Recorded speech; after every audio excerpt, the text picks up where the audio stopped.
Hello, good morning to all of you. This is Benflix TV. So, bumabati sa inyo ng magandang umaga. So, time check natin ay 10:05 ng umaga. So, hindi na ako magpapaligoy-ligoy pa. No? Bali, meron kasi ako nabiling action cam sa social media, sa FB Market. Second hand siya, pero affordable naman ang price kasi nabili ko lang siya ng 400. So,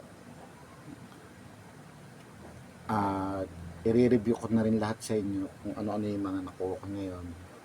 Then, hindi na rin kayo magtataka kasi ito naman yung halos kumalat din sa TikTok na action cam, yung tinatawag nilang 4K Ultra HD Wi-Fi. So, gusto ko rin nga sana subukan dahil gawa nga ng gusto ko na rin pasukin ng pagmamotovlog. So, try natin, tingnan natin kung ano yung mga laman na inano sa akin. So ito nga pala, no. Kung mapapansin nyo, luma na rin yung ano niya, tawag dito, yung plastic niya. Halatang ano na talaga, so, second hand na talaga. So tara, samahan nyo ako, isa-isahin natin. Uy, unang-una, itong pinaka action cam niya. So nakikita niyo naman, ano. Then may kasama na rin siyang ano, panlagay sa helmet. Ito mga accessories niya. Then ano pa ba to? Ito rin sama mga accessories. Ayan. Tapos ayan, may kasama pang remote. Then, so, ito lang siya, no? Then, meron pa pala. Okay. So, ito, no? Nakabuo na rin. Pero, pag binaklas-baklas natin, alam na yung mga kalalabasan niya. So, wala na. Yan lang. So, tignan naman natin kung loob nung ano niya, kung anong laman nito. Siyempre, oops. Parang ngayon lang ako magbubukas ni Rhea. Diba, ito. May araw naman siya rito. Ito, nakikita niya yan. May araw naman siya rito. Sabi, push daw doon. Ito. Yun. Then, yo! Tigas din pala niya. Then, ito. Natin. Alright. So,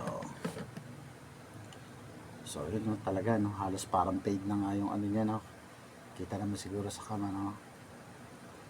Then, na natin yung laman ng ano niya. Santo Bali. Paano ba ang ano nito? Ayan, no. So, try natin. Check natin yung naman yung battery. Ito, nakita natin. Ito. Ayun, meron naman siyang parang gatlari ito, no. Ayan, kita naman yan, no? Ayan, ito. So, ibig sabihin, sisikwatin lang siya. Ito, sisikwatin lang, yan. Yun. Okay. Then, tanggal na.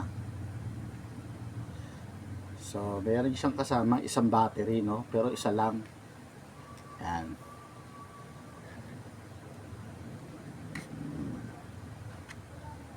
So, yun. Makikita nyo dyan. Tapos natin sa screen. Nakalagay sa kanya ay 3.7 volts.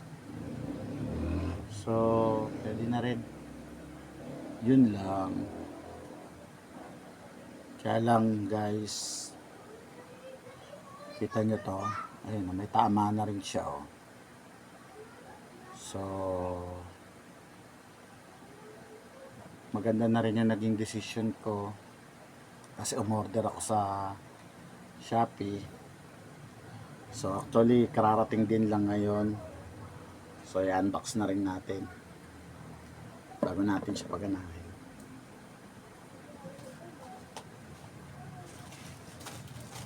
So ito siya, no, kabubukas ko lang din ngayon ito. Then etong hindi ko pa nabubuksan, kaya sabay-sabay nating buksan ko anong ano to. Actually ito yung in-order ko na to, sa Shopee ko na in-order to. Kasi marami na rin ako napapanood sa YouTube na mga gumamit nitong 4K Ultra HD. Makita ko na yung iba, katulad sa mga SJ Cam, gumamit sila ng Toyo battery. Then umorder ako. Ngayon, itatry ko ngayon dito sa 4K HD Ultra kung tutugma ba siya. Kasi sa SJ 4000R, umubra. So ngayon, ako, sasacrifice ko muna to. Titignan ko kung uubra siya. Pag umubra siya, etong kasamang battery na ito na binili ko sa ano, na second hand, medyo iaano ko na to, replace ko na to. Ito nang gagamitin ko. So ayan, no, sabay-sabay natin tignan yan kung ano yung pagkakabalot. Yun, no. So ito yung charger niya. Yung charger niya, pang SJ din, pang SJ 4000. Then may kasama rin siyang USB para dito sa charging ng charger battery niya.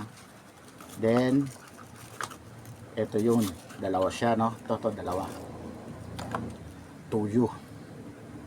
Yan, yan, oh. Kita naman, di ba? Yung. So ngayon gagawin natin, itatry ko ngayon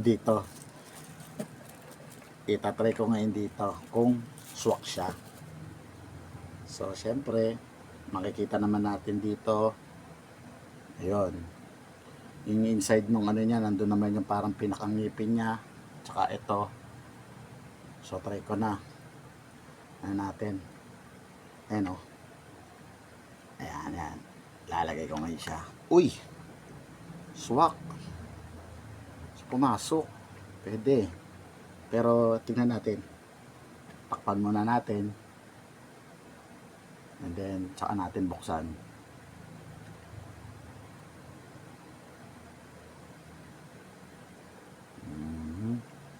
Ligaw na ako, ah. Ito.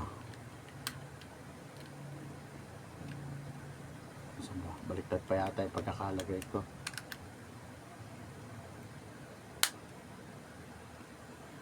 Yun. So okay na, no? Bali, try natin, buksan natin.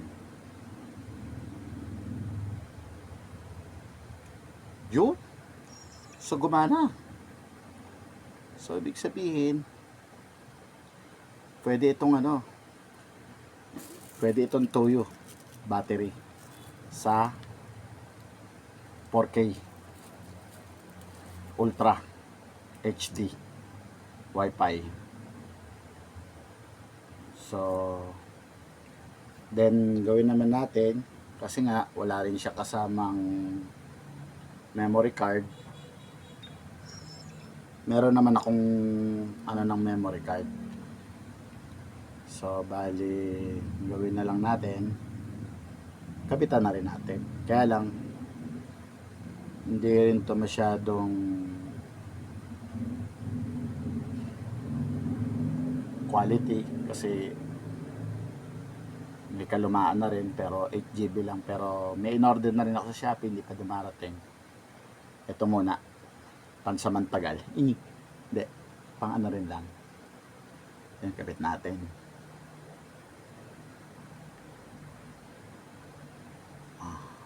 Kabit lang. Talaga, no, pagka bago lang humawak ng action cam, ano. Ano yan. Then, buksan natin. Makita nyo.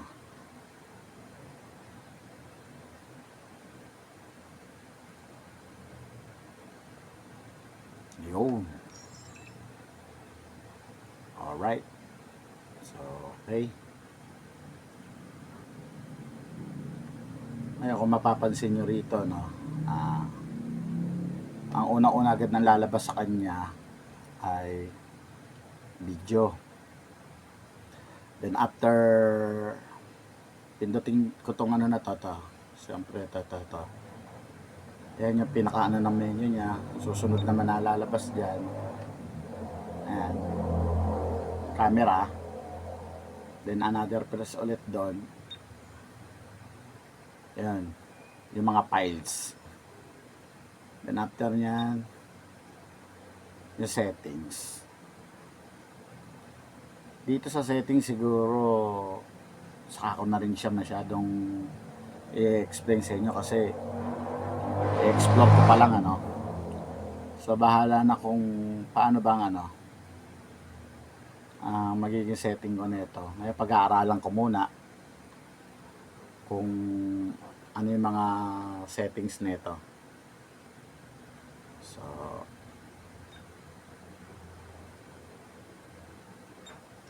So yun lang guys. Sa next video ko ipapakita ko naman sa inyo kung ano yung test nito. Bale, na-unbox ko lang tong nabili ko second hand kasama yung in-order kong Toyo battery. Dalawa na siya, no. Then may kasama na siyang charger. So sa next video ko gagawin ko naman, tatry ko naman siyang ikabit dito sa may helmet ko. Then itatry natin i-test. So yun lang guys, sana natulong din sa inyo tong pag-unbox ko na to, na kahit ganito lang pwede pala, no. Kasi talagang parang pinaka-content ko rito yung 4K Ultra HD camera na ganito. Pwede rin pala yung Toyo battery kasi madalas ko lang siya napapanood sa SJ4000 Air. So yung may mga ganitong action cam, pwede nyo na rin gamitin pala. So kung nakatulong man tong ginawa kong content na to, so wag nyo naman po kalimutang i-like at subscribe. Then comment nyo na rin po sa baba kung ano pa yung may mga katanungan nyo na kaya ko, mga masasagot ko pa. So gusto ko pa siyang explorein. So paano guys, maraming salamat sa lahat ng mga nanood ng video ko na to. Sana makatulong din sa mga may ganito na gusto mag-upgrade ng battery. Pwede siya, right? 100% pwede nyong palitan ng Toyo battery. Kasi nga, ito rin yung sinasabi nila na makunat daw yan. So malalaman din natin pagka na-testing. So thank you.